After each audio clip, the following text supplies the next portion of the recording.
Hello everybody and welcome back to Typical City. The dust has settled, the emotions, well, some of the emotions have left my body, and in terms of how I feel now, I'm a little bit more on the pragmatic side, whereas my match reaction yesterday was very much on the emotional side, as you'd expect, considering we'd just lost to a 100th minute equaliser and then on penalty. So yeah, clearly the emotion's not left. I'm still very bothered by it, but I do think there's lessons that have been learned. I think we don't need to feel all doom and gloom, end of the world, season's going to be a disaster from one game like that. I think most City fans don't feel like that because we have won the treble. But that is the point I want to make, the treble.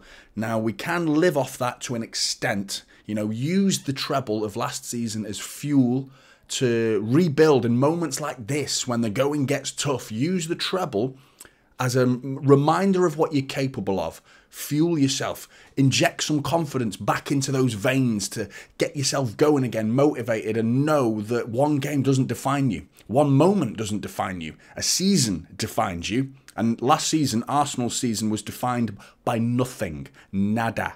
Absolutely nothing. Whereas our season was defined by 3 historic trophies, all won in one season. Now, you can't overuse it. That's the thing. We have to strike a balance between realising that this season is a new season. That is the past now. It's the very recent past. And yes, we are the treble winners and it'll never be forgotten. It can't be erased from history. 2023, Manchester City won the treble. Granted, now we're going into the 23-24 season. We have to look at it as that's the past. Now we move forward. And what have we learned from that particular game and absorb this loss, you know, take it on the chin, because it could be exactly what we need. Fuel to anger us, to go into the season knowing that we're going to Turf Moor Friday night, a Burnley game that's going to be a horrible atmosphere. It's going to be toxic, it's going to be hostile, it's going to be a difficult place to go. So the fact that we've lost this game, you can almost spin a positive spin on it. You know, you can almost look at it as the lessons that could have been learnt, the feeling, the reminder that we are capable of losing. We can lose games in moments, little moments like yesterday's afternoon. It can all go wrong for us. So we have to absorb yesterday's loss and go from there. But let's look at the key moments throughout both halves. In terms of creativity, that's what was lacking yesterday from both sides, really. I think Arsenal in the first half created the better chances, but in the second half didn't create anything, absolutely nothing. But in the first half, I think City were lacklustre in creativity, but very good at keeping the ball, maintaining possession. Is what you know that we can do that. Now, the first 2/3 of the pitch being Ortega in the defence as well as the midfield, no problem. We got into that final third and we looked short of ideas. With Saliba and Gabriel and Timber and Ben White, they were solid at the back, almost impenetrable in terms of actually getting past them and creating anything clear-cut. There's only 2 major chances and a third half chance, really. The third half chance was Akanji bursting down the left-hand side onto his left foot, dinks it into the box. It was landing straight onto the head of Alvarez. Free header, would have been 1-0, but Ben White intercepts with a good clearing header. That was followed by Rodri capitalising on Arsenal, giving the ball away. Haaland winning the ball back, laying it to Alvarez. Alvarez lays it to Rodri. Hard and low shot just past the post, deflected just past the post, and I mean just past the post. And then there was his attempt from the halfway line, and that was all in the first 30 minutes. So throughout all that possession that we had, we created no real chance. Pot shots from outside the box. One that was a good effort. One that was just like a genuine pot shot, because you're talking halfway line. That's what we were restricted to. Shooting from the bloody halfway line. That's what we came down to, which is frustrating. And that little dinky cross from Akanji, who I didn't think he had a good game. I'm a massive fan of Akanji, but he looked out of his depth playing as a left back, being a right-footed centre-back. Which brings me on to how they created their chances in the first half, which all came through Akanji. Down that side, Ben White, first of all, cutting inside Akanji, not knowing whether to go on his weaker foot. Naturally, as a right-footed right-back, you want to show them onto your stronger tackling foot, your right foot. The strongest foot you've got is what you should be tackling with. And he was forced inside onto his right. He naturally wanted to show him down the outside and not let him cut inside, but he did. And it's the body language of a defender who's not in his natural position. You always show them outside. Show them outside. Inside's more dangerous. You don't let them inside. And he let Ben White cut inside, bursted inside, got his cross in hard and low to Havertz, who brought it under his spell, turned, shot, Ortega saved with his stretched out right leg. Good save from Ortega.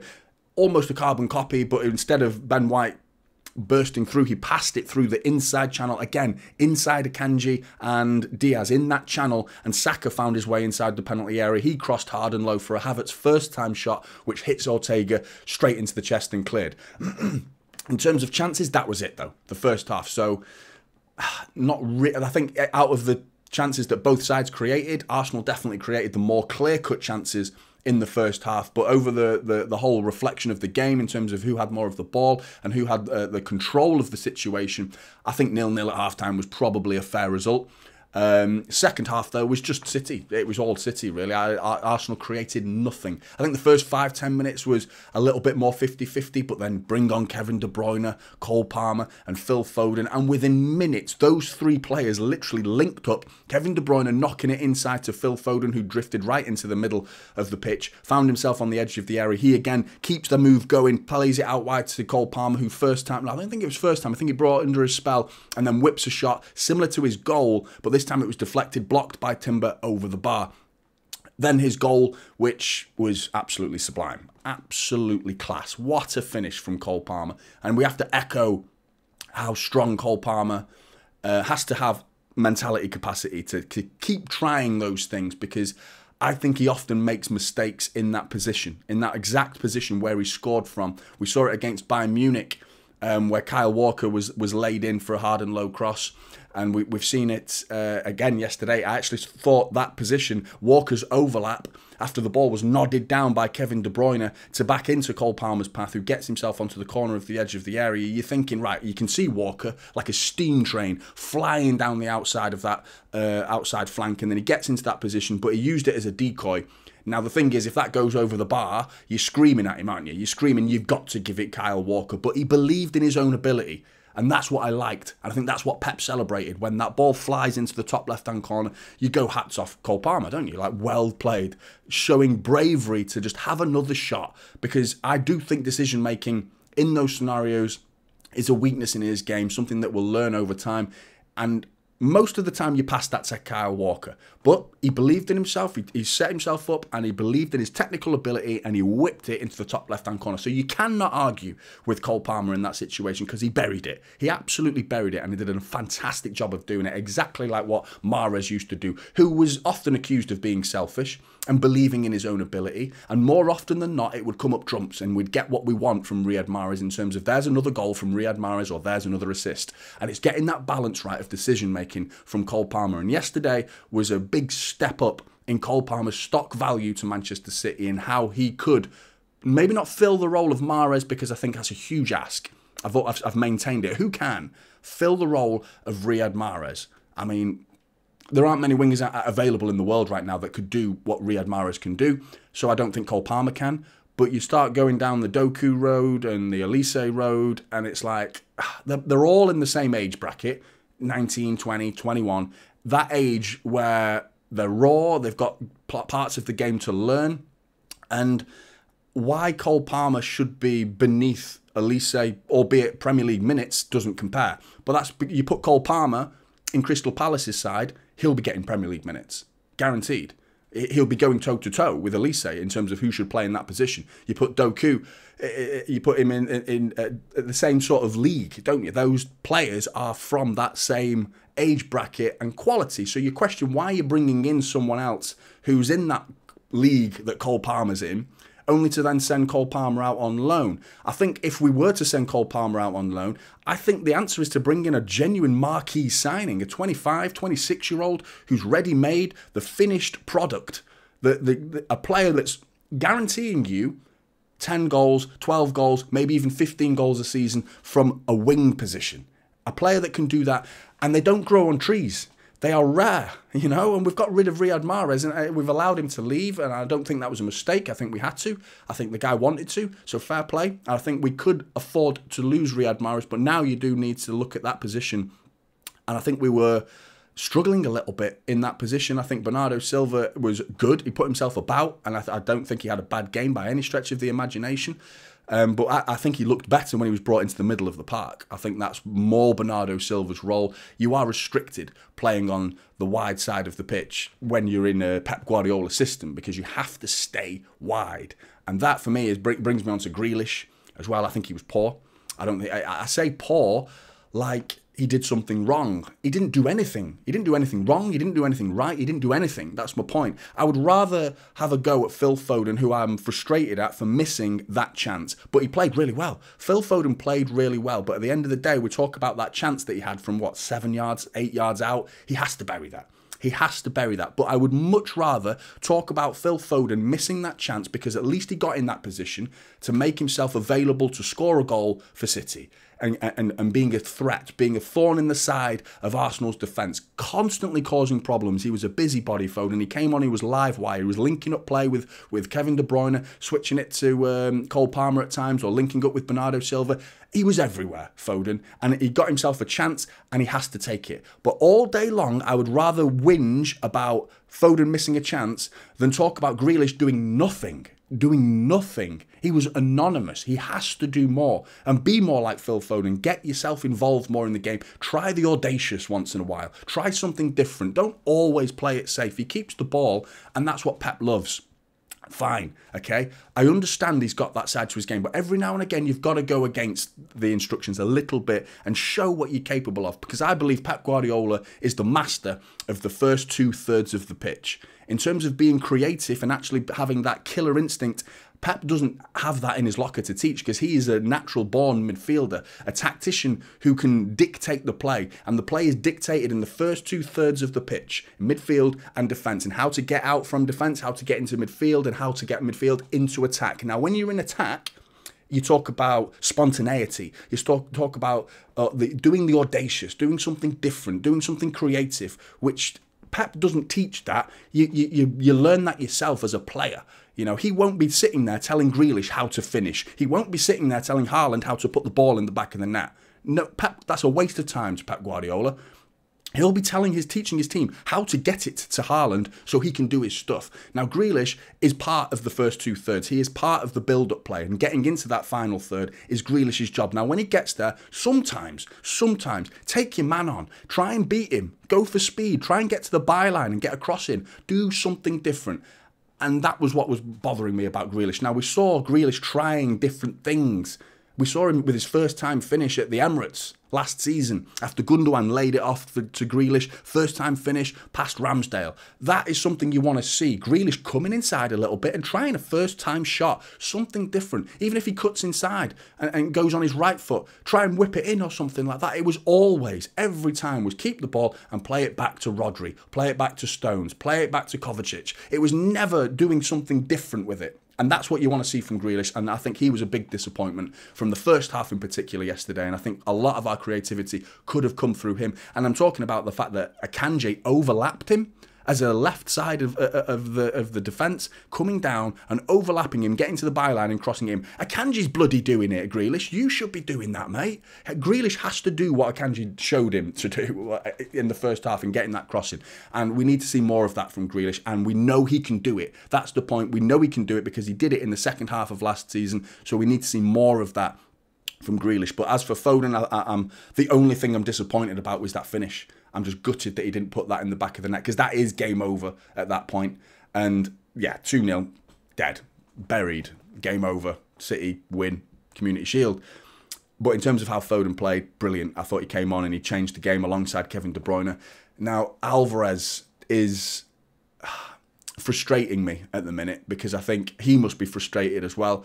He's being asked to play in the KDB role, you know, and that KDB role is a role that he's moulded as his own. It's the Kevin De Bruyne role. So who can do that? You know, who can do that? And asking Alvarez to do it it's a big ask, and it's not his natural position. He's out of his elements there. That's not naturally where he wants to play. He wants to play where Haaland played, and Alvarez was infinitely better once he was pushed upfield, sat in Haaland's position, and playing as a number 9. He looked far more threatening and involved in the play. He was picking up loose pieces, mistakes made, by Ben White, which turned into the Foden chance. The Foden chance came from Alvarez, you know, being a busybody and getting involved in the play and being further up the pitch is more his game. Asking him to create rather than, you know, being a genuine thorn in the side of Arsenal's defence isn't his game. And I think he can do it.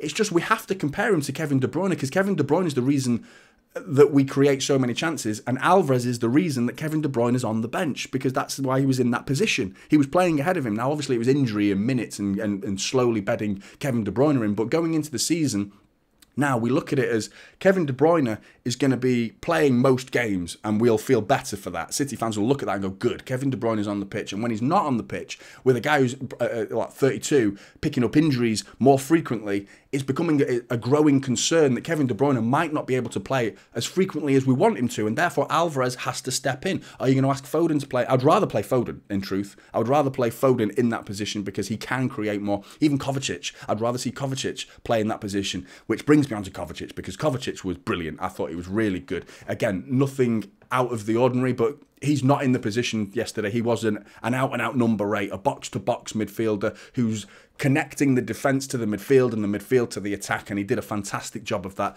with his passing, his vision, his attempts to feed it through tight gaps and try and get Haaland involved, even though Haaland at times was just anonymous. And he was, a couple of times, Kovacic at least tried to find Haaland through the gaps. At times, Kovacic was bringing the ball himself, quite literally carrying the ball and working his way into the box, beating 4 or 5 Arsenal players at one point, and Saliba stopped him on the byline. So I think Kovacic is going to be a quality player for us throughout the course of next season. In terms of anyone else, I think Akanji out of position. I don't think he can play in that particular role. I think that their chances came through Akanji. And then we look at Gvardiol, who is going to be playing in that role. That's where he's going to ultimately play. In terms of Gvardiol, I think that is his best role, playing where Akanji played yesterday. And I think that's exciting to think about, that Akanji is probably going to be given the freedom to play on the right of the defence instead of playing on the left. And it was a big ask. It was a big ask. But in terms of how Arsenal played, I thought Saliba highlighted how vitally important he is. And we talk about lessons learned and how Arsenal are going to be a danger to City next season.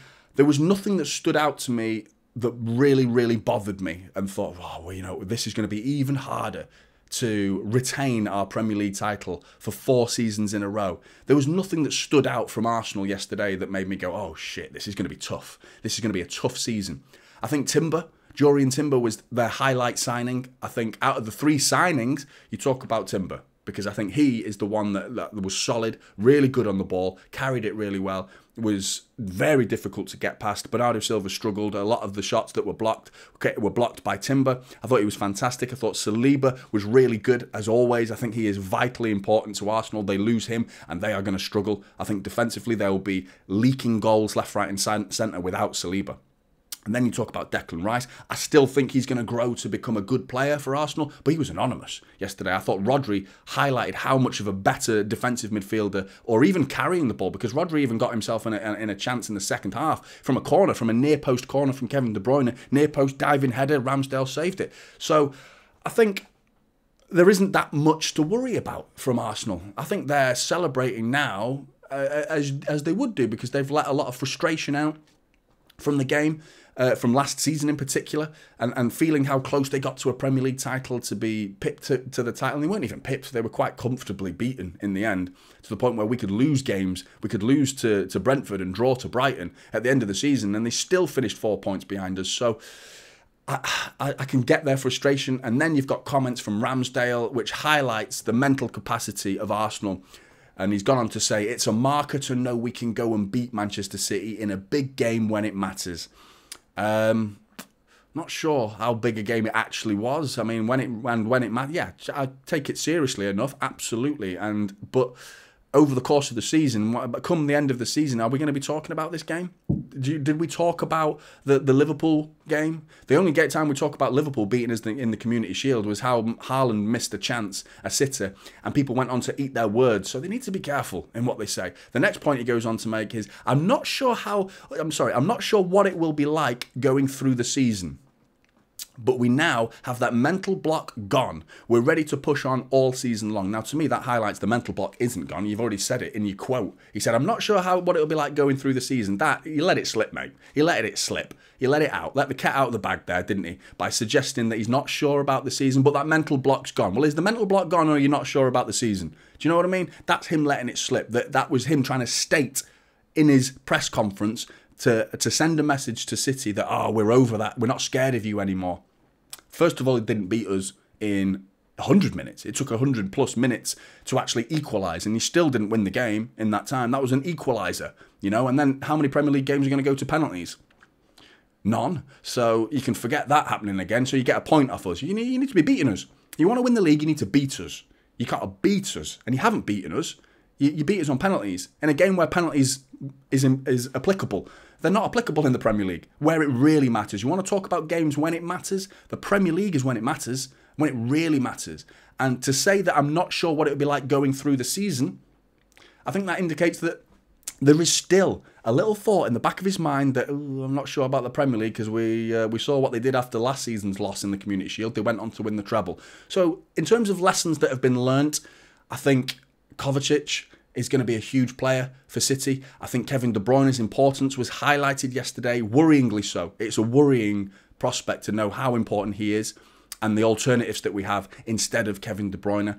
That needs addressing. We will address it, mind you. It's not a problem that's going to linger for years to come because we've replaced world-class players before. Yaya Toure, Sergio Aguero, David Silva, Vincent Kompany. They've all been replaced.